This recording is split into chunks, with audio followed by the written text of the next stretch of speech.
Ada yang saya bisa bantu? Pak, Ulun mau ngambil hosti untuk perjamuan kudus. Ukur suhu tubuhnya dulu. Ya. Baik, silahkan masuk ke dalam dulu, cuci tangan. Setelah itu bisa masuk mengambil hosti itu.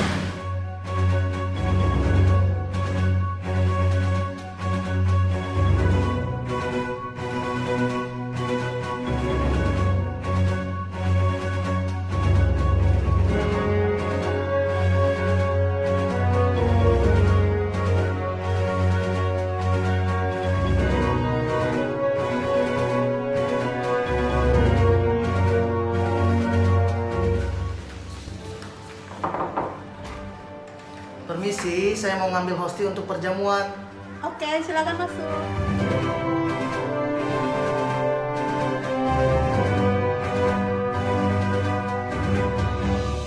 Ngambil berapa orang? Untuk 1 orang aja, Bu.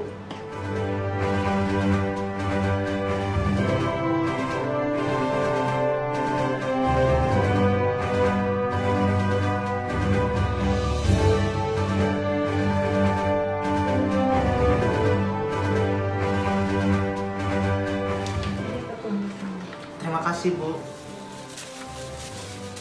Bu, saya pulang dulu ya. Ya.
Panduan mengikuti dengan hikmat ibadah live streaming GKKA Indonesia Jemaat Banjarmasin yang tayang di YouTube channel GKKA Banjarmasin dengan jadwal tayang jam 9.30 pagi secara live dan 17.00 sore secara replay. Apakah mengikuti kebaktian minggu dengan cara live streaming sebagai tanggapan terhadap COVID-19 dapat dianggap sebagai sebuah ibadah? Robert Weber mengemukakan 4 hal yang utama di dalam tahapan ibadah. Yang pertama, masuk ke hadirat Allah, lalu mendengar Tuhan berfirman, meresponi firman Tuhan dengan ucapan syukur, dan kita diutus untuk mengasihi dan melayani. Jika kita ingin kebaktian minggu dengan cara live streaming menjadi sebuah tindakan beribadah, maka kita harus dengan sengaja berusaha masuk ke hadirat Tuhan, memberikan perhatian penuh ketika Tuhan berbicara, menanggapi firman-Nya dengan ucapan syukur, dan akhirnya berkomitmen untuk mengasihi dan melayani dunia. Namun realitasnya, banyak orang yang mengikuti kebaktian minggu dengan cara live streaming tidak dengan sengaja mengambil langkah pertama untuk masuk ke hadirat Allah. Contoh, saat minggu pagi ketika baru saja terbangun dari tidur, masih dengan menggunakan baju tidur, kemudian menyalakan komputer atau gadget, lalu menonton kebaktian minggu sambil mempersiapkan sarapan, dan setelahnya sambil menyantap sarapan tersebut. Jika yang terjadi demikian, maka ibadah kemudian tidak lagi bersifat transenden atau kudus. Ibadah minggu akhirnya hanya menjadi sekedar makanan tambahan untuk sarapan di hari Minggu. Lalu bagaimana kita melakukan ibadah live streaming? Jika bersama dengan keluarga, maka pada hari Minggu itu bangunlah lebih awal untuk sarapan bersama. Bersekutulah di meja makan dan nikmatilah itu sebagai hari di mana bisa bersantai menikmati makan pagi bersama dengan keluarga. Sebelum berkumpul untuk mendengarkan atau mengikuti ibadah live streaming, bersihkanlah dirimu seperti yang biasa kita lakukan jika hendak ke gereja. Mungkin kita tidak perlu menggunakan pakaian terbaik seperti yang kita lakukan di hari Minggu biasa, tetapi kita perlu mengganti baju tidur kita. Ketika mendengarkan khotbah, semua orang duduk dengan tenang di ruang yang telah ditentukan bersama. Anak-anak tidak boleh berbaring atau bermain dengan mainan mereka sebagai wujud nyata menghormati kehadiran Tuhan di dalam ibadah. Ketika beribadah, hendaknya ikutilah arahan pemimpin ibadah, seperti waktu berdiri dan duduk. Sebisa mungkin berpartisipasilah dengan aktif. Setelah ibadah selesai, ada waktu yang singkat untuk berdiskusi bersama dengan menggunakan pertanyaan, apa yang telah dipelajari dari ibadah hari ini? Setelahnya, luangkanlah waktu untuk berdoa bersama. Ketika kita melakukan setiap tahapan ini dengan sengaja di rumah kita, maka kita sudah mengikuti 4 tahapan ibadah minggu. Lalu bagaimana jika hanya seorang diri? Maka kita pun harus melakukan persiapan untuk mengikuti ibadah. Selesaikan makan, berpakaian, dan bersiaplah sebelum ibadah dimulai. Ikutilah instruksi pemimpin pujian atau liturgis dan bersikaplah selayaknya mengikuti ibadah tersebut di gereja. Mempersiapkan secara fisik dan mental seolah-olah kita pergi ke gereja. Memastikan bahwa hati, pikiran, dan tubuh kita berada dalam keadaan yang benar untuk menyembah Allah. Selamat mengikuti ibadah live streaming GKKA Indonesia Jemaat Banjarmasin.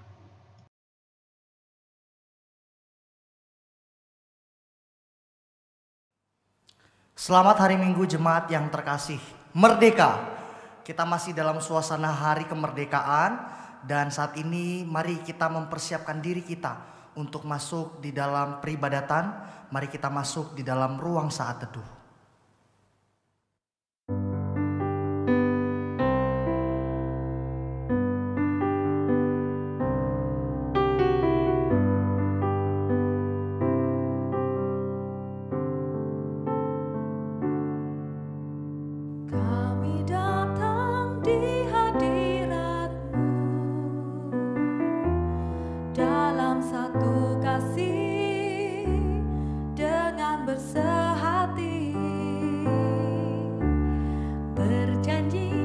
Setia sampai akhir, mengasihimu Yesus.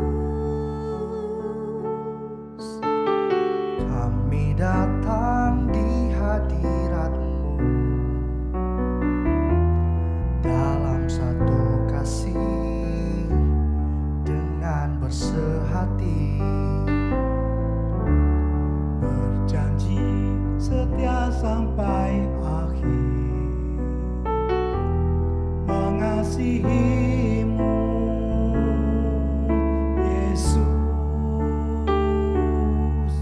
Bersama keluargaku melayani Tuhan, bersatu selamanya mengasihi Engkau. Tiada yang dapat melebihi kasih-Mu ya Tuhan. Bagi kami Engkau segalanya.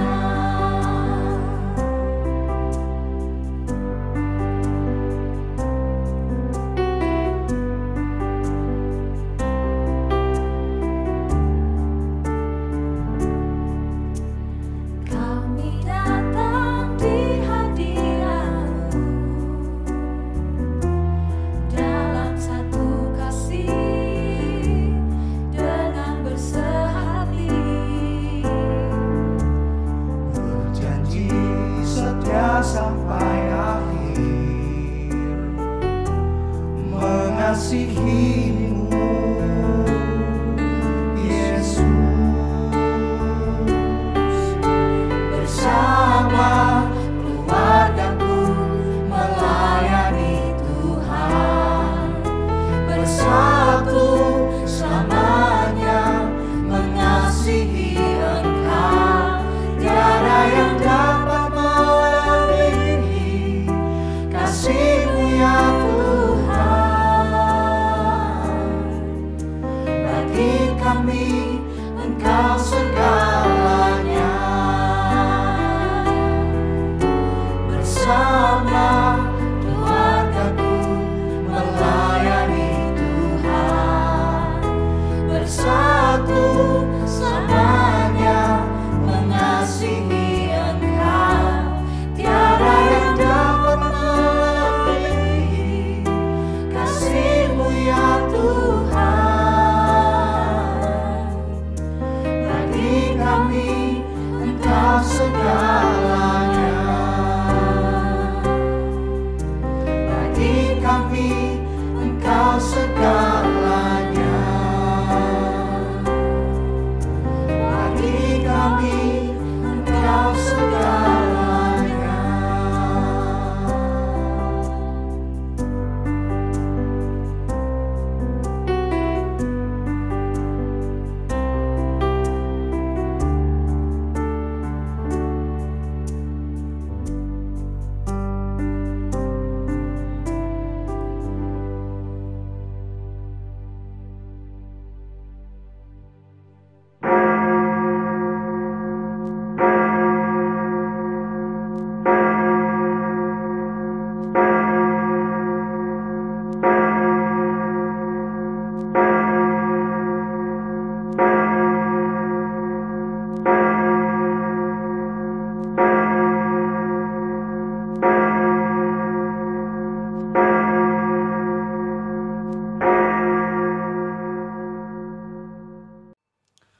Selamat hari Minggu jemaat yang terkasih. Mari saat ini kita masuk di hadapan tahtanya untuk menyembah dan memuliakan namanya. Oleh sebab itu saya undang bagi setiap kita saat ini untuk bangkit berdiri bersama-sama dan dengarkanlah panggilannya dari Mazmur 66 ayat yang pertama sampai dengan ayat yang keempat. Bersorak-sorailah bagi Allah hai seluruh bumi, mazmurkanlah kemuliaan namanya, muliakanlah Dia dengan puji-pujian. Katakanlah kepada Allah betapa dahsyatnya segala pekerjaanmu. Oleh sebab kekuatanmu yang besar, musuhmu tunduk menjilat kepadamu. Seluruh bumi sujud menyembah kepadamu dan bermazmur bagimu. Memazmurkanlah namamu. Dan mari kita akan memulai ibadah pada hari ini dengan sebuah pengakuan bahwa pertolongan kita adalah dalam nama Tuhan yang menjadikan langit dan bumi. Ibadah kita pada saat ini ditabiskan dalam nama Allah Bapa, Putra dan Roh Kudus. Kasih karunia, rahmat dan damai sejahtera dari Allah Bapa kita dan Kristus Yesus Tuhan kita dan persekutuan Roh Kudus menyertai saudara. Amin. Mari Bapak Ibu, mari kita memuliakan namanya, memazmurkan namanya. Umatnya pujilah, haleluya.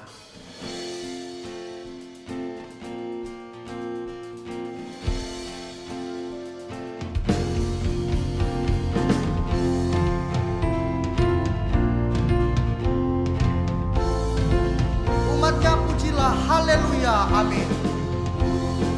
Umatnya pujilah, haleluya, amin.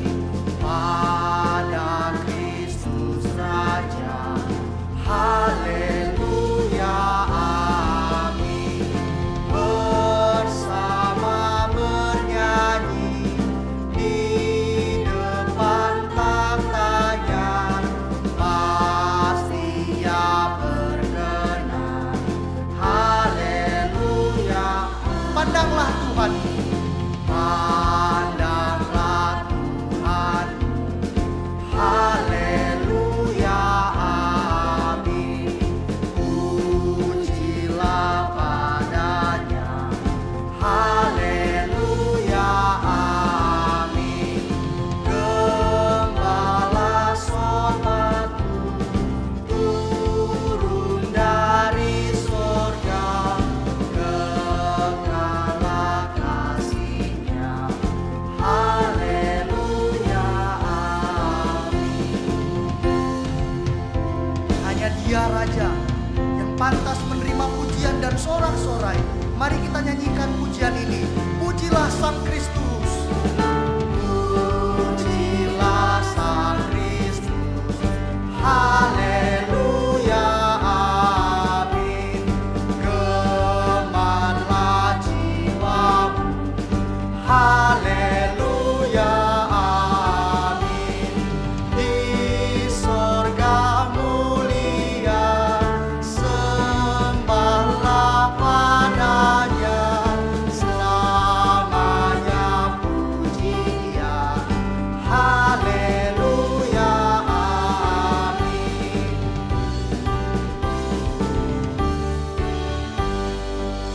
Hormat bagi Allah Bapa di tempat kudus-Nya. Jemaat dipersilahkan duduk. Jemaat yang terkasih, tibalah saatnya kita datang di hadapan-Nya mengakui segala dosa dan pelanggaran kita. Sebab Dialah pribadi yang sanggup melakukan segala yang besar bagi kita. Saat tidak ada tempat bagi kita untuk mengadu, tidak ada tempat bagi kita untuk menceritakan keluh kesah kita, mari kita datang di hadapan-Nya. Saat ini mari kita berdoa. Mari saya undang jemaat untuk menceritakan segala sesuatu yang saat ini ada di dalam hati Bapak Ibu sekalian. Memohon belas kasihan-Nya juga untuk mengampuni segala dosa dan pelanggaran kita. Mari kita bersatu di dalam doa. Ya Bapa yang kami sembah dan kami puji di dalam nama Tuhan Yesus Kristus, saat ini kami datang di hadapan-Mu Tuhan, merendahkan diri, mengakui keberdosaan kami, menyadari Tuhan bahwa banyak sekali tindakan dan perbuatan yang telah kami lakukan yang menyimpang daripada-Mu. Oleh sebab itu kami mengakui keberdosaan kami mengakui kesalahan kami tertunduk malu. Kiranya Engkau berkenan untuk mengampuni dosa kami dan menerima kami kembali. Saat ini juga kami berdoa Tuhan, memohon belas kasihan Tuhan untuk segala hal yang terjadi atas kehidupan kami. Penindasan, duka cita, bahkan hati yang sedang bersedih, maupun masalah yang sedang menghimpit kami. Kami datang di hadapan-Mu dan membawa segala perkara kami. Biarlah Engkau pribadi yang mengerjakan yang terbaik bagi kami, dan biarlah Engkau yang mengubah kami menjadi pribadi yang sempurna sesuai dengan apa yang Engkau ingin nyatakan bagi kami. Tuhan, terima kasih. Biarlah firman-Mu juga yang terus-menerus menjadi pengingat, menjadi penuntun kami, agar kami tetap berpegang teguh kepada janji-Mu atas kehidupan kami. Inilah doa dan permohonan maaf kami. Kiranya Engkau berkenan untuk mengampuni segala dosa kami, dan biarlah Engkau yang juga mendengar segala keluh kesah kami dan menjawab sesuai dengan waktu dan rancangan yang sedang Engkau siapkan. Dan kami hanya berharap dan percaya serta menunggu sampai waktu Tuhan dinyatakan atas kami. Ini doa kami, demi nama Tuhan Yesus kami berdoa dan ucap syukur. Amin. Jemaat yang terkasih, kita telah mengakui segala dosa dan pelanggaran kita di hadapan Tuhan dan juga telah menceritakan segala keluh kesah kita. Dan mari kita bersama-sama percaya bahwa nanti jikalau tiba saatnya Tuhan akan menyatakannya bagi kita. Oleh sebab itu mari kita tetap memegang iman dan kepercayaan itu dan tetap berserah kepada Tuhan.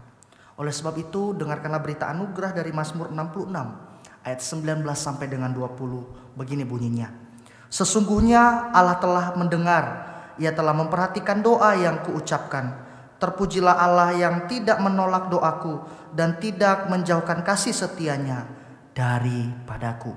Biarlah firman ini yang kita tetap pegang teguh dan imani di dalam kehidupan kita. Mari saat ini saya undang bagi setiap kita untuk bangkit berdiri. Mari kita memperbaharui komitmen kita melalui bacaan bertanggapan dari Ibrani 13 ayatnya yang ke-15. Bersama-sama kita akan membacakannya. Sebab itu marilah kita oleh Dia senantiasa mempersembahkan korban syukur kepada Allah, yaitu ucapan bibir yang memuliakan namanya. Jemaat yang terkasih, sebentar lagi kita akan mendengarkan kebenaran firman Tuhan.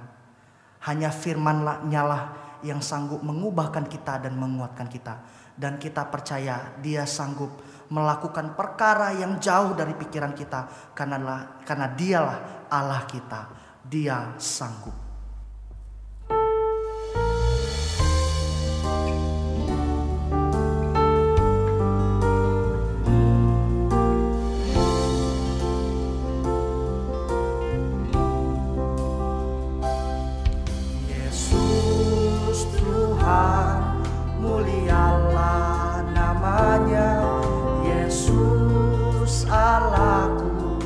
Besar kasih-Nya dahulu, sekarang, dan sampai selamanya. Kasih-Nya tak pernah berubah. Yesus Tuhan, mulialah namanya. Yesus Allahku, besar kuasa-Nya. Sampai selamanya, kuasa-Nya tak pernah berubah. Dia sanggup, Yesus sanggup melakukan perkara yang besar. Dia sanggup, Yesus sanggup memulihkan yang terluka, menyembuhkan yang menderita. Dia sanggup memulihkan hidup. Dia sanggup, Dia sanggup. Yesus sanggup melakukan perkara yang besar. Dia sanggup,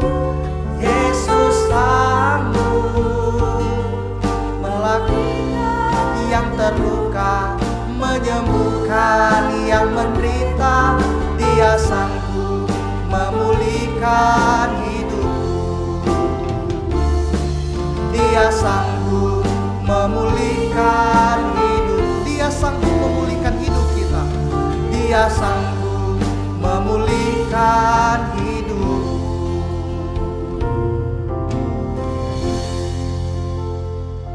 Mari kita mempersiapkan diri kita, Bapak Ibu.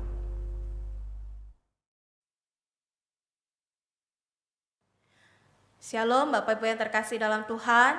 Kita patut mengucap syukur kepada Tuhan kalau pada saat ini kita boleh beribadah kepada Dia dan kita boleh kembali merenungkan dan mendengarkan kebenaran firman Tuhan. Oleh karena itu mari sejak kita semua untuk boleh menundukkan kepala kita bersatu di dalam doa. Kami bersyukur kepadamu Tuhan jikalau pada saat ini kami boleh kembali datang beribadah kepada Tuhan. Terlebih lagi kami boleh kembali merenungkan kebenaran firman Tuhan. Kiranya Allah yang boleh berbicara kepada setiap kami masing-masing. Allah yang boleh menolong kami untuk kami dapat mengerti apa yang menjadi kerinduan Tuhan bagi diri kami, bagi setiap kami ketika kami menjalani hidup hari lepas hari. Oleh karena itu Tuhan, kami menyerahkan waktu ini ke dalam tangan Tuhan Yesus Kristus. Kiranya Allah yang boleh bekerja. Tuhan tolong juga hamba-Mu dalam segala kelemahan dan keterbatasan. Kiranya Allah yang boleh memberkati dan menaungi. Terima kasih Tuhan, kami menyerahkan waktu kami pada saat ini ke dalam tangan Tuhan Yesus Kristus. Amin. Jemaat yang terkasih dalam Tuhan, tema kita pada minggu hari ini adalah beribadah di dalam situasi yang asing. Mari saja kita semua untuk boleh membuka Alkitab kita dari Mazmur 137 ayatnya yang ke-1 hingga ayatnya yang ke-6. Mazmur 137 ayat yang 1 hingga ayat yang ke-6. Saya akan membacakannya untuk kita sekalian. Di tepi sungai-sungai Babel, di sanalah kita duduk sambil menangis apabila kita mengingat Sion. Pada pohon-pohon gandarusa di tempat itu, kita menggantungkan kecapi kita. Sebab di sanalah orang-orang yang menawan kita, meminta kepada kita memperdengarkan nyanyian. Dan orang-orang yang menyiksa kita, meminta nyanyian sukacita. Nyanyikanlah bagi kami nyanyian dari Sion. Bagaimanakah kita menyanyikan nyanyian Tuhan di negeri asing? Jika aku melupakan engkau, hai Yerusalem, biarlah menjadi kering tangan kananku.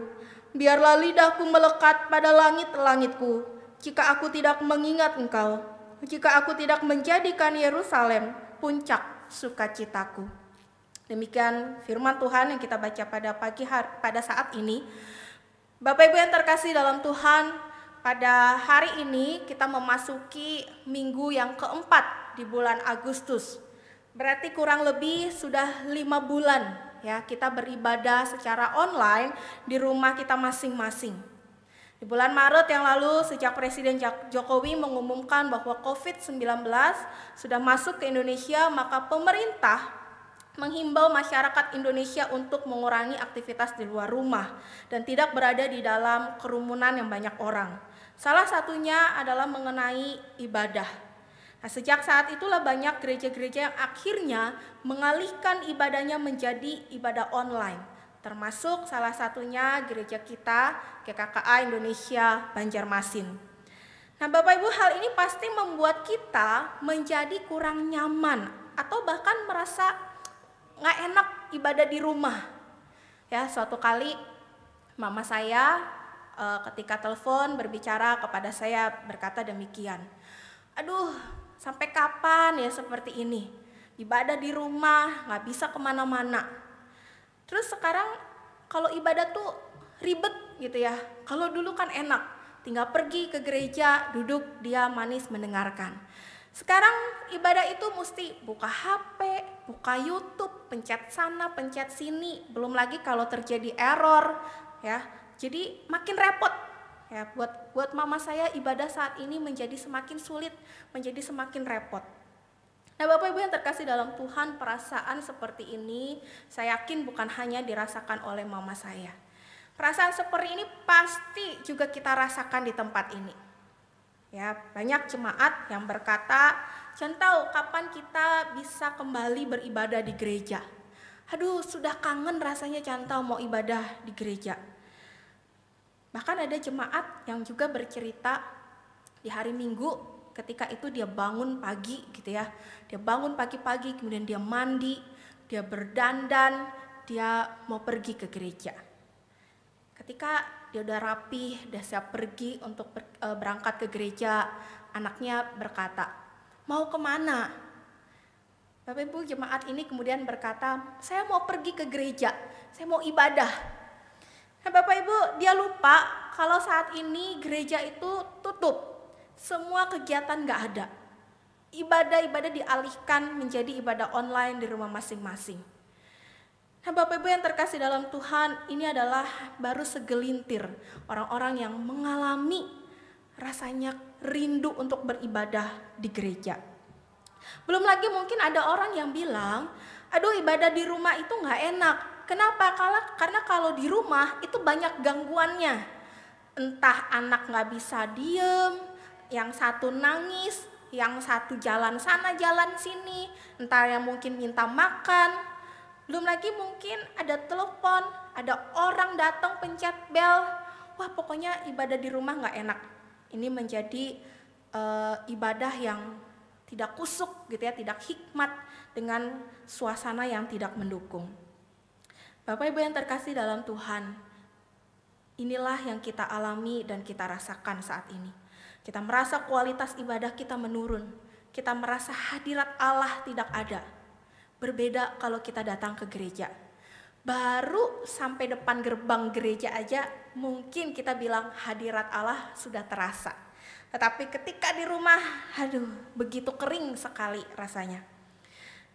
Saudara, keadaan seperti ini juga pernah dialami oleh bangsa Israel. Ketika itu mereka tidak lagi dapat beribadah di bait Allah. Mereka merasa juga tidak dapat bernyanyi bagi Allah dengan penuh sukacita.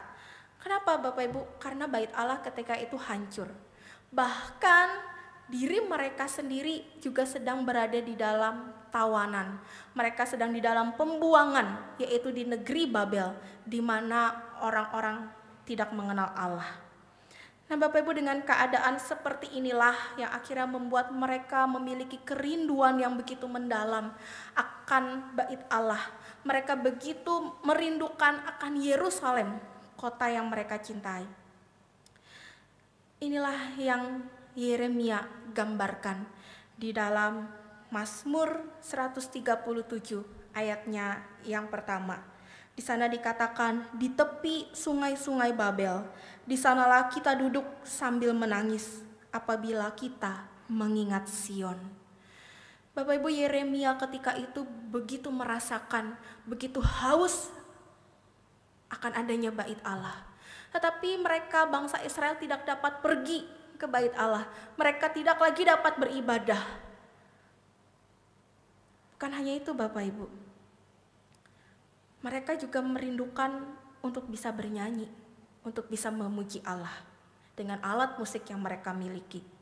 Tetapi sayangnya Bapak Ibu, alat musik yang mereka miliki ketika itu kecapi, mereka tanggalkan, mereka gantungkan pada pohon-pohon ganda rusak.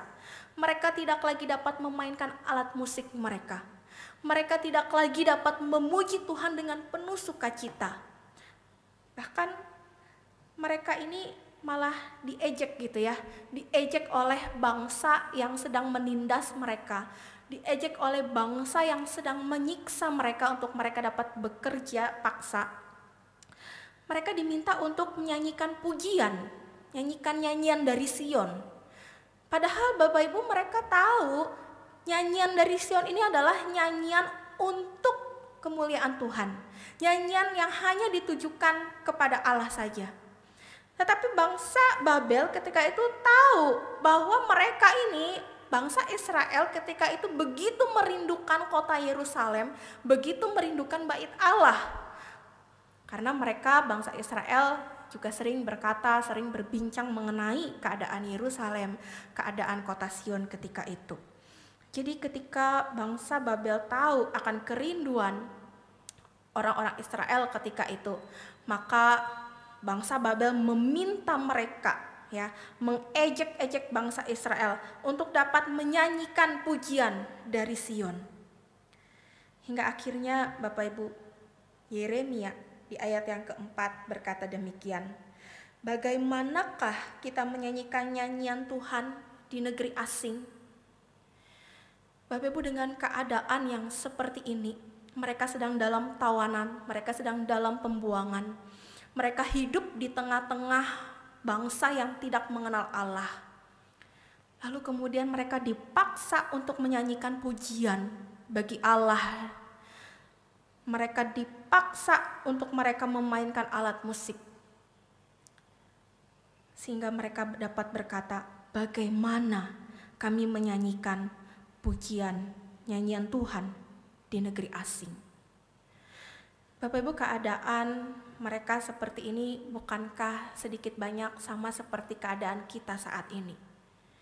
Walaupun kita tidak dalam keadaan ditindas, kita tidak berada di dalam pembuangan, tetapi saat ini kita dipaksa beribadah di tempat asing.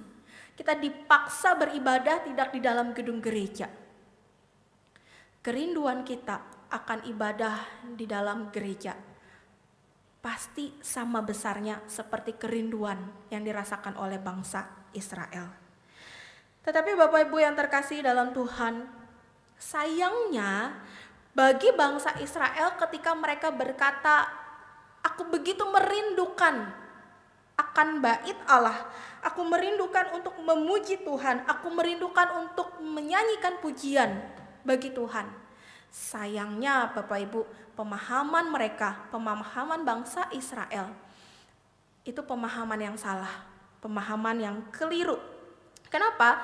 Karena bagi mereka, Yerusalem adalah sebuah kota yang menjadi pusat kebanggaan bagi mereka.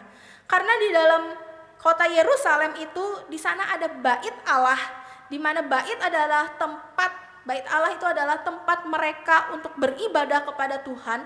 Bait Allah atau kota Yerusalem itu adalah tempat di mana mereka mengadakan korban bakaran kepada Allah, tempat di mana mereka mengadakan pendamaian, bahkan di sana juga tempat adanya Allah. Jadi ketika mereka berkata, bagaimana kami dapat menyanyikan nyanyian Tuhan di negeri asing? Karena buat mereka Bapak Ibu, Allah hanya hadir di kota Yerusalem. Allah hanya berada di dalam bait Allah.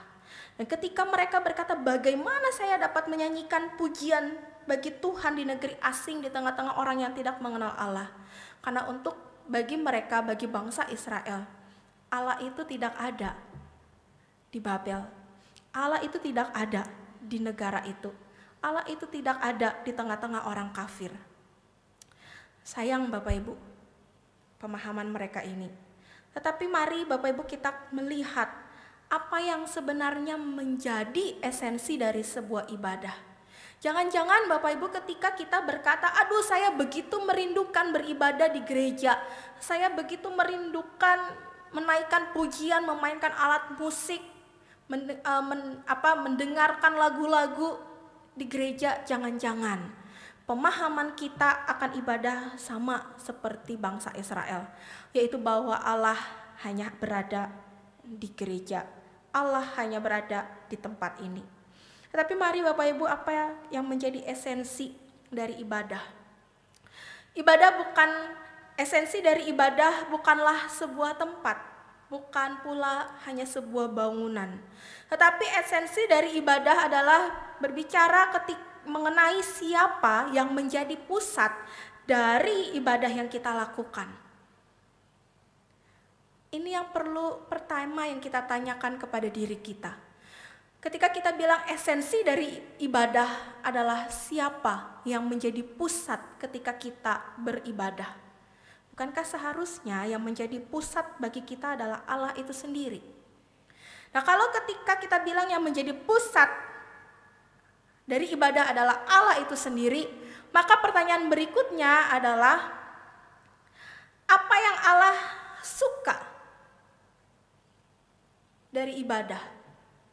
Apa yang Allah suka, apa yang Allah inginkan untuk kita lakukan di dalam ibadah? Bapak Ibu, di dalam 1 Samuel pasal yang ke-15 ayatnya yang kedua, di sana Samuel berkata demikian. Tetapi jawab Samuel, apakah Tuhan itu berkenan kepada korban bakaran dan korban sembelihan sama seperti kepada mendengarkan suara Tuhan? Sesungguhnya mendengarkan lebih baik daripada korban sembelihan, memperhatikan lebih baik daripada lemak domba-domba jantan. Nah, Bapak Ibu yang terkasih dalam Tuhan, Samuel di sana menyadari bahwa esensi dari sebuah ibadah bukan hanya sekedar memberikan korban persembahan kepada Allah, memberikan korban bakaran kepada Allah, tetapi esensi dari sebuah ibadah adalah mendengarkan dan melakukan kebenaran firman Tuhan. Mari kita lihat kembali apa yang dirasakan, yang dialami oleh bangsa Israel ketika mereka dalam pembuangan. Yang mereka rasakan adalah mereka memang begitu merindukan akan bait Allah. Tetapi sayangnya Bapak Ibu, mereka kehilangan hal yang terpenting di dalam ibadah. Mereka kehilangan Allah. Kenapa? Karena buat mereka Allah itu berada di sana, di dalam bait Allah. Sedangkan bait Allah sudah hancur. Kalau hancur berarti Allahnya masih ada atau tidak? Gak ada. Buat mereka ketika bait Allah itu hancur, maka Allah itu sendiri sudah tidak ada lagi di kota itu. Bapak Ibu, jangan kita berpikir demikian. Ketika kita bilang, aduh saya gak bisa beribadah di rumah, saya rindu ibadah di gereja. Bapak Ibu, jangan sampai kita memiliki pemahaman yang sama dengan bangsa Israel. Kita berpusat kepada gedungnya saja, kita berpusat kepada bangunannya saja, tetapi kita kehilangan esensi, kita kehilangan makna dari ibadah itu sendiri. Nah, karena itu Bapak Ibu, mari kita kembali mengingat, kembali melihat bahwa esensi dari sebuah ibadah adalah berbicara mengenai apa yang Allah suka dan apa yang Allah inginkan untuk dapat kita lakukan. Musriki Bapak Ibu ketika beberapa waktu lalu ya, ketika beliau membawakan firman Tuhan di persekutuan Kosutri ya, beliau membawakan juga tentang ibadah. Musriki berkata demikian, kita itu jangan terpaku pada perintilan ibadah dan layar kaca, tetapi kita itu harus fokus dengan hal yang penting dari ibadah. Nah, kalau saat ini kita hanya bisa beribadah di rumah dan secara online, ya gunakan itu dengan baik agar kita tetap terhubung dengan Tuhan dan sesama. Kalau kita hanya bisa beribadah dengan lembaran ringkasan khotbah dan susunan liturgi yang dibagikan, ya nikmatilah itu. Jangan kita hanya fokus pada cara dan perintilan ibadahnya saja. Nah Bapak Ibu, seringkali kita hanya terfokus kepada perintilan ibadah. Kita hanya terfokus kepada apa yang saya senang, apa yang saya sukai ketika beribadah. Beribadah itu kadang buat kita ya harus di gereja. Ketika kita harus beribadah di rumah, mungkin ada yang berkata itu namanya bukan ibadah. Bapak Ibu, memang kondisi ini adalah kondisi yang tidak ideal yang sedang kita rasakan, yang sedang kita alami. Kita semua merasakannya ya. Tetapi mari Bapak Ibu, jangan kita terfokus atau terpaku pada perintilan ibadah. Jangan hanya kita terfokus kepada layar kaca yang kita lihat. Tetapi biarlah mari ketika kita beribadah, ketika kita memberikan waktu kita, diri kita untuk mengikuti ibadah, mari kita sungguh-sungguh memberikan hati kita untuk datang kepada Tuhan. Bapak Ibu, di dalam ibadah biasanya pemimpin ibadah itu ya, pemimpin liturgos itu mengajak kita untuk berdiri ya. Biasanya kalau liturgos berkata, mari Bapak Ibu saya undang kita semua untuk bangkit berdiri, kita semua pasti berdiri, benar ya? Kecuali kalau ada di antara kita orang yang tidak bisa berdiri, orang yang cacat ya. Lantas ketika kita melihat orang yang tidak dapat berdiri ini, apakah kemudian kita bilang, oh kamu ini bukan ibadah, kamu ini tidak melakukan ibadah itu kepada Tuhan dengan sepenuh hati, karena kamu hanya duduk saja, disuruh berdiri kamu malah duduk aja. Bapak Ibu, apakah kita berkata demikian? Saya yakin tidak, bukan. Ketika orang ini yang cacat ini tidak bisa berdiri, dia hanya duduk berdiam diri, dia juga beribadah kepada Tuhan. Oleh karena itu Bapak Ibu, ketika kita beribadah kepada Tuhan, jangan hanya fokus kepada ritualnya saja, jangan hanya fokus kepada perintilannya saja, tetapi mari ketika kita ibadah hari Minggu itu, kita mau memfokuskan diri kita hanya untuk Tuhan. Oleh karena itu Bapak Ibu, ketika kita bilang saat ini kita rasakan ibadah ini bukanlah ibadah yang kita ingini, ibadah ini terasa begitu tidak nyaman. Ibadah ini terasa begitu tidak mengenakan. Karena semuanya menjadi ribet. Harus buka TV, harus buka HP, pencet YouTube, harus klik ini, klik itu gitu ya. Saya ingat yang tadi saya bilang mama saya begitu kesulitan gitu ya. Karena mama saya jujur tidak mengerti bagaimana buka YouTube, bagaimana harus pencet ini, pencet itu. Ditambah lagi di rumah kami nggak ada siapa-siapa. Jadi hanya mama dan papa. Bapak Ibu, semua yang kita kerjakan saat ini, ibadah yang kita lakukan memang bukanlah ibadah yang ideal untuk kita lakukan. Tetapi mari Bapak Ibu jangan sampai kita menjadi seperti bangsa Israel di tengah-tengah keadaan yang tidak enak bagi mereka, di tengah-tengah situasi, di tengah-tengah mereka hidup di antara orang-orang yang tidak mengenal Allah. Mereka tidak bisa beribadah kepada Allah. Jangan sampai kita menjadi seperti mereka.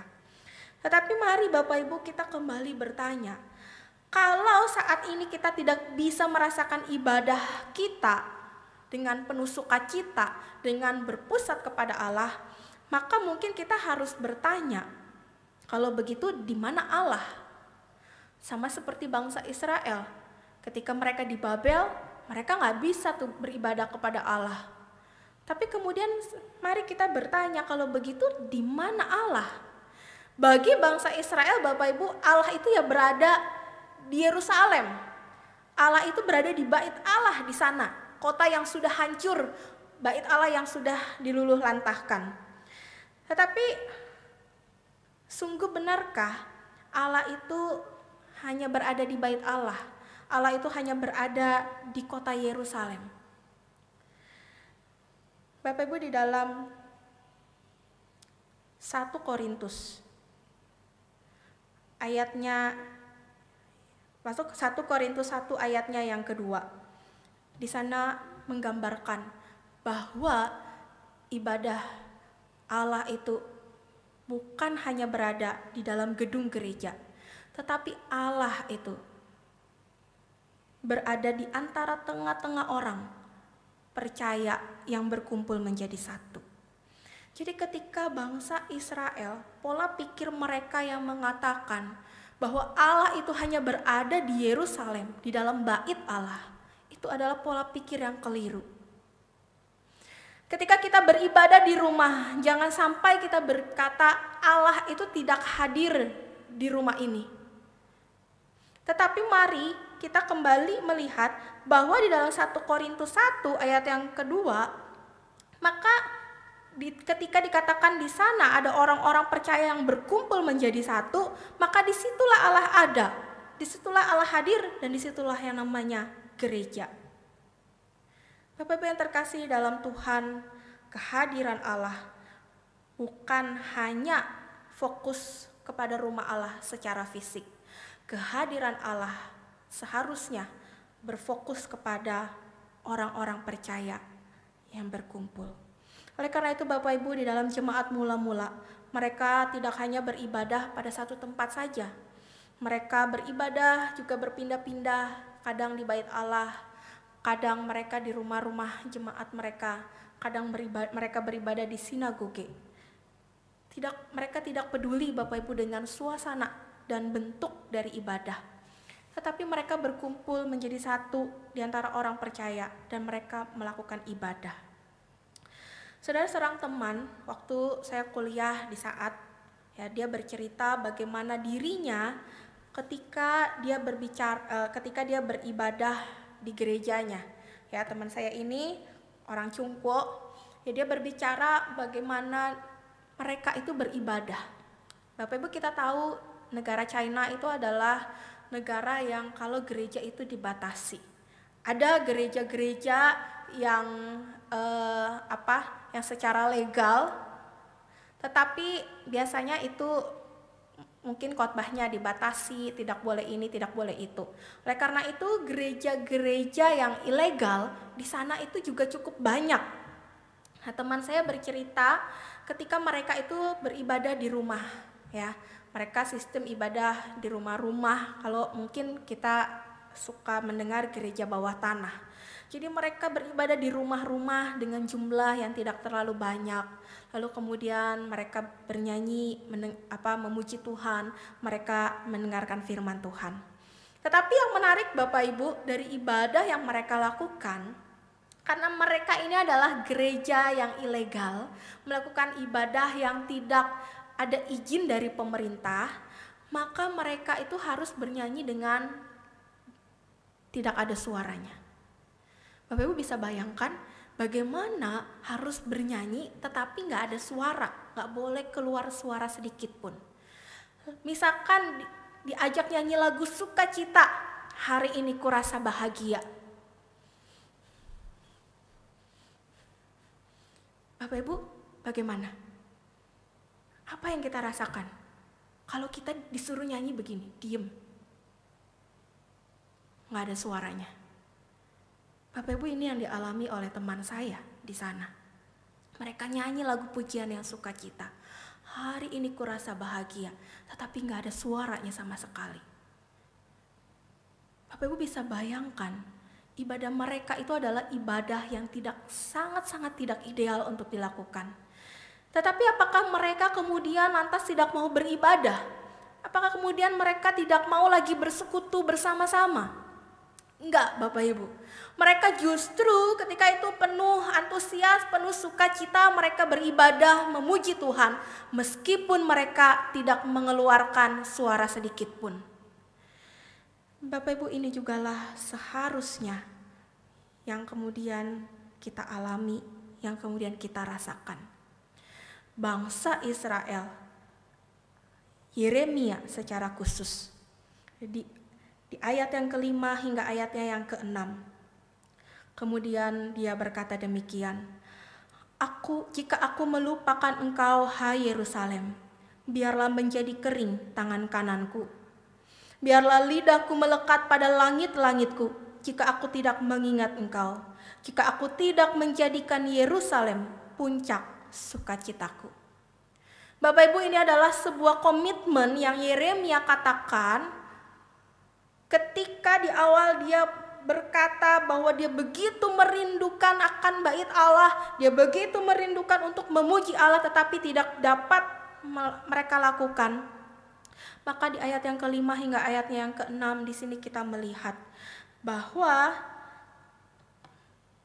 Yeremia berkata, aku mau komitmen kepada Tuhan. Aku tidak mau melupakan Allah. Aku tidak mau melupakan Yerusalem yang menjadi puncak sukacitanya. Kalau dia melupakan, biarlah tangan ini tidak lagi dapat bekerja. Kalau aku melupakan, tidak mengingat lagi Allah, biarlah lidah ini melekat kepada langit-langit. Bapak Ibu, ini adalah sebuah jawaban, sebuah komitmen yang Yeremia katakan, bahwa aku mau tetap ingat Tuhan, aku mau tetap beribadah kepada Tuhan. Saudara, saat ini ada banyak cara untuk kita beribadah. Beberapa waktu yang lalu saya melihat di internet ya, di Korea Bapak Ibu ya, di Seoul, gereja di Seoul, di sana mereka juga tidak dapat beribadah di dalam gedung gereja. Mereka beribadah di luar Bapak Ibu ya, jadi ibadah drive-thru. Mereka ibadah di luar, kemudian mereka bernyanyi, mereka di mobil ya, mereka semua di kendaraan masing-masing ya. Lalu ada pemimpin ibadahnya, mereka beribadah di mobil mereka masing-masing. Bapak Ibu, ini merupakan hanya sebuah cara yang mereka lakukan. Dan kita saat ini adalah juga sebuah cara untuk kita dapat beribadah secara online. Oleh karena itu Bapak Ibu, mari, bukankah seharusnya kita juga dapat berkata seperti Yeremia, aku mau tetap menyanyikan pujian bagi Tuhan, aku mau tetap ingat akan Tuhan, aku mau beribadah kepada Tuhan. Dan biarlah Bapak Ibu di masa-masa seperti saat ini, kita tidak kehilangan akan Allah, kita tidak kehilangan waktu-waktu kita untuk bersama dengan Allah. Tetapi biarlah di saat ini kita menjadikan waktu ini untuk bersekutu bersama dengan Tuhan, untuk kita dapat retreat mendekat kepada Allah. Jangan sampai kita hanya terpaku pada gedung, jangan sampai kita hanya terpaku kepada bangunan fisik, tetapi mari kita memusatkan perhatian kita kepada Allah yang layak kita sembah, yang layak kita muliakan. Amin. Bapak Ibu yang terkasih dalam Tuhan, pada saat ini saya juga mengajak kita semua untuk boleh bersama-sama melakukan aplikasi kita untuk proyek ketaatan kita untuk selama 1 minggu ke depan. Mari saya mengajak kita semua, Bapak Ibu, untuk boleh bersama-sama beribadah dengan keluarga masing-masing. Beribadah hari Minggu bersama dengan keluarga, dan selesai ibadah saya mengajak kita semua untuk dapat sharing, ya, men-sharingkan berkat apa yang didapat melalui ibadah pada hari itu. Dan jika Bapak Ibu Saudara tidak bersama dengan keluarga, saya mengajak kita semua untuk dapat menyediakan waktu, ya, untuk bisa membuat janji dengan anggota keluarga untuk bisa beribadah hari Minggu di waktu yang sama dan dilanjutkan dengan sharing. Terima kasih, kiranya Tuhan Yesus memberkati. Mari kita berdoa. Tuhan, terima kasih untuk anugerah Tuhan. Terima kasih untuk firman-Mu saat ini yang kembali mengingatkan kami bagaimana bangsa Israel ketika itu pun mengalami kehausan, mengalami kekeringan untuk datang beribadah kepada Tuhan. Mereka begitu merindukan akan bait Allah, tetapi mereka tidak dapat beribadah kepada Tuhan. Tuhan, tolong kami ya Bapa, ketika di tengah-tengah kondisi saat ini, kondisi yang tidak enak, kondisi yang tidak baik untuk kami lakukan, untuk kami jalani hari lepas hari. Biarlah Tuhan di tengah kondisi yang tidak ideal ini, kami boleh tetap bersekutu kepada Tuhan, kami boleh tetap beribadah kepada Tuhan. Karena ibadah yang kami lakukan, biarlah itu ibadah yang boleh menyenangkan hati Tuhan, memuliakan kepada Tuhan, ibadah yang boleh terpusat kepada Tuhan. Tuhan, tolong kami ya Bapa di waktu-waktu ini. Biar kami juga boleh sungguh-sungguh hidup takut akan Allah. Terima kasih Bapa, kami menyerahkan firman yang sudah kami dengarkan. Biarlah kami boleh menjadi taat, menjadi orang-orang yang melakukan kebenaran firman Tuhan di dalam kehidupan kami hari lepas hari. Terima kasih, di dalam nama Tuhan Yesus Kristus kami berdoa dan bersyukur. Amin. Jemaat yang terkasih, mari saat ini saya undang untuk bangkit berdiri. Mari kita mengikrarkan kembali pengakuan iman kita bersama dengan jemaat Tuhan di segala abad dan di segala tempat. Mari kita bersama-sama mengakui pengakuan iman kita dengan mengatakan, aku percaya kepada Allah, Bapa yang Maha Kuasa, Khalik langit dan bumi, dan kepada Yesus Kristus, anaknya yang tunggal Tuhan kita, yang dikandung daripada Roh Kudus, lahir dari anak darah Maria, yang menderita sengsara di bawah pemerintahan Pontius Pilatus, disalibkan, mati dan dikuburkan, turun ke dalam kerajaan maut. Pada hari yang ketiga, bangkit pula dari antara orang mati, naik ke surga, duduk di sebelah kanan Allah, Bapa yang Maha Kuasa. Dan dari sana ia akan datang untuk menghakimi orang yang hidup dan yang mati. Aku percaya kepada Roh Kudus, gereja yang kudus dan am, persekutuan orang kudus, pengampunan dosa, kebangkitan orang mati, dan hidup yang kekal. Amin. Jemaat dipersilahkan duduk kembali. Nah, jemaat, saat ini kita akan mengumpulkan persembahan syukur kita. Ada beberapa cara yang bisa kita lakukan, baik melalui transfer di dalam rekening BCA maupun Danamon yang sudah tertera di layar kaca Bapak Ibu, beserta juga scan barcode QR yang juga sudah tertera di layar kaca Bapak Ibu sekalian. Jadi bisa memilih bagaimana cara untuk memberikan persembahan kita pada hari ini. Nah, sebelumnya mari kita juga mendengarkan firman Tuhan yang menjadi landasan untuk mengumpulkan persembahan kita pada hari ini. Dari 2 Korintus 8 ayatnya yang ke-12. Sebab jika kamu rela untuk memberi, maka pemberianmu akan diterima. Kalau pemberianmu itu berdasarkan apa yang ada padamu, bukan berdasarkan apa yang tidak ada padamu. Silahkan Bapak Ibu memberikan persembahannya.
Terima kasih untuk persembahan yang sudah dikumpulkan.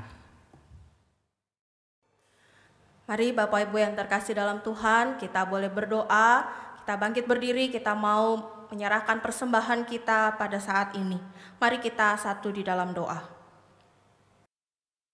Kami bersyukur Tuhan jikalau pada saat ini kami boleh kembali memberikan persembahan untuk Tuhan. Kami bersyukur Tuhan boleh memimpin kehidupan kami. Kami bersyukur Tuhan boleh memberikan pekerjaan yang baik untuk kami. Sehingga pada saat ini kami boleh mengembalikan berkat yang sudah Tuhan berikan kepada kami hari lepas hari. Kiranya Allah yang boleh memberkati persembahan kami ini boleh menjadi persembahan yang kudus, boleh menjadi persembahan yang bermakna bagi gereja Tuhan di tempat ini.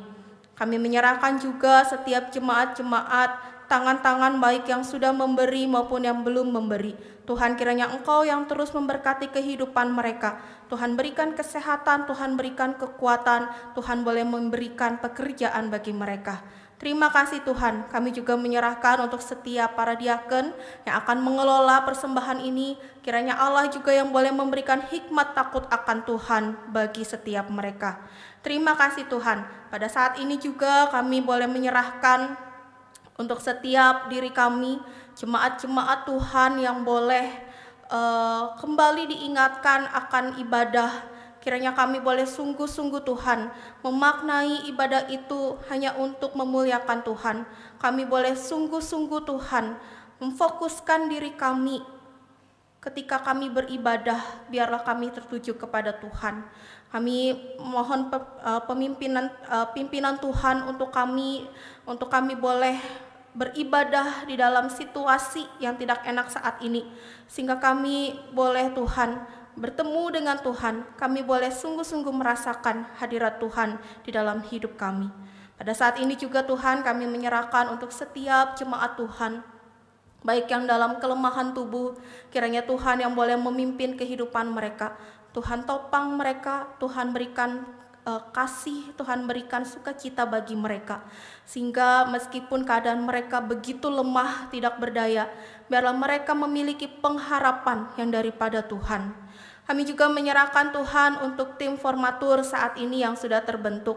Kiranya Allah yang boleh memberikan hikmat bagi mereka ketika mereka mencalonkan setiap jemaat-jemaat Tuhan untuk duduk di dalam kepengurusan kemajelisan. Kiranya Tuhan yang berikan hikmat takut akan Tuhan, sehingga biarlah ketika mereka memasukkan setiap nama, Tuhan yang boleh bekerja di dalamnya. Terima kasih Tuhan, kami juga bersyukur untuk gedung gereja saat ini. Kami bersyukur pembangunan boleh berlangsung, boleh berjalan. Kami bersyukur untuk setiap peralatan yang boleh kami miliki. Kiranya Tuhan yang boleh memimpin gedung gereja ke depannya, sehingga juga boleh menjadi suatu tempat, suatu wadah untuk jemaat Tuhan boleh bersama-sama berkumpul, sama-sama beribadah kepada Tuhan. Kami juga menyerahkan untuk setiap dana yang masih kurang, yang masih dibutuhkan hingga saat ini. Kami percaya Allah kami adalah Allah yang luar biasa, Allah yang mengasihi, Allah yang beranugerah. Oleh karena itu Tuhan, kiranya Tuhan tolong, Tuhan pakai setiap jemaat-jemaat Tuhan yang memiliki beban, yang memiliki kerinduan untuk boleh bersama-sama ambil bagian di dalam bagian ini. Tuhan, kiranya Engkau tolong mereka, berikan hati yang penuh sukacita untuk memberi kepada Tuhan. Terima kasih ya Bapa, kami menyerahkan seluruh doa kami ini, doa syafaat ini ke dalam tangan Tuhan Yesus Kristus yang sudah mengajarkan kami berdoa. Bapa kami yang ada di surga, dikuduskanlah namamu, datanglah kerajaan-Mu, jadilah kehendak-Mu di bumi seperti di surga. Berikanlah kami pada hari ini makanan kami yang secukupnya, dan ampunilah kami akan kesalahan kami, seperti kami juga mengampuni orang yang bersalah kepada kami. Dan janganlah membawa kami ke dalam pencobaan, tetapi lepaskanlah kami daripada yang jahat, karena Engkaulah yang mempunyai kerajaan dan kuasa dan kemuliaan sampai selama-lamanya. Amin. Bapak Ibu yang terkasih dalam Tuhan, kita diutus ke dalam dunia ini untuk kita boleh menjadi saksinya. Biarlah ibadah yang kita boleh lakukan di rumah saat ini, kita boleh sungguh-sungguh memuliakan Tuhan. Kini arahkanlah hatimu kepada Tuhan. Pergilah ke dalam dunia dengan damai. Milikilah keberanian, pertahankanlah apa yang baik. Jangan lakukan yang jahat. Hiburlah mereka yang tawar hati. Kuatkanlah yang lemah, bantulah yang menderita. Hormati semua orang, kasihi dan layanilah Tuhan. Bersukacitalah dalam kuasa Roh Kudus. Amin. Jemaat yang terkasih, saat ini kita telah masuk di akhir ibadah kita, dan mari kita mengembalikan segala kemuliaan hanya bagi Tuhan.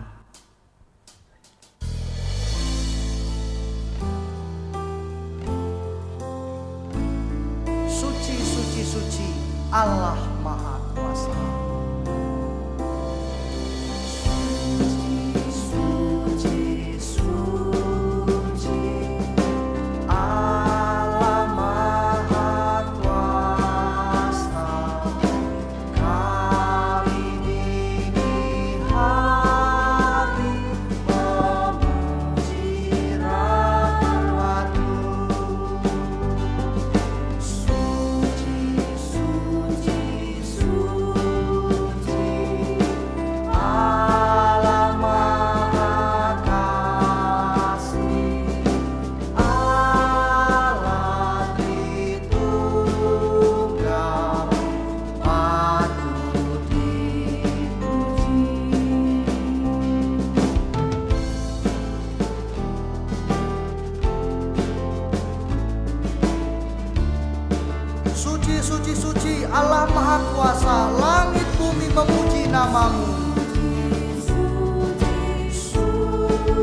Saudara, kini pulanglah dan terimalah berkat dari Tuhan. Tuhan memberkati kita dan melindungi kita. Tuhan menyinari kita dengan wajah-Nya dan memberi kita kasih karunia. Tuhan menghadapkan wajah-Nya kepada kita dan memberi kita damai sejahtera. Amin.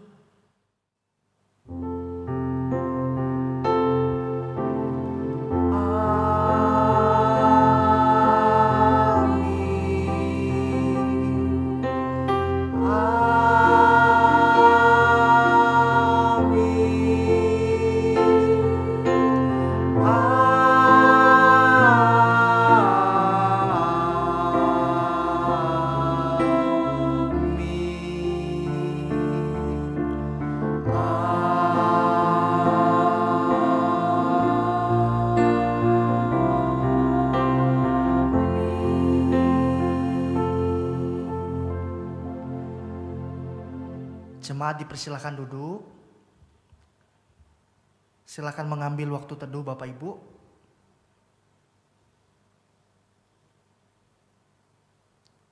Selamat hari Minggu, Tuhan Yesus memberkati.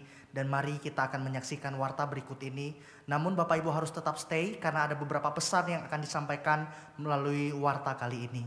Selamat hari Minggu, Tuhan Yesus memberkati.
Ada yang saya bisa bantu? Ulun mau ngambil hosti untuk perjamuan kudus. Ukur suhu tubuhnya dulu. Ya. Baik, silahkan masuk ke dalam dulu, cuci tangan. Setelah itu bisa masuk mengambil hosti itu.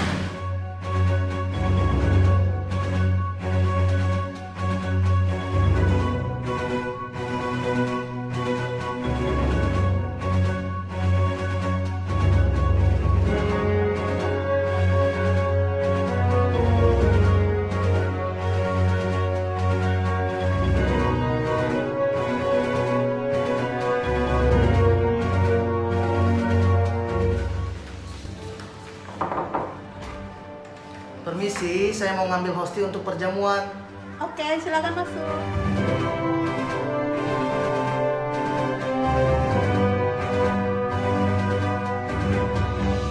Ngambil berapa orang? Untuk satu orang aja, Bu.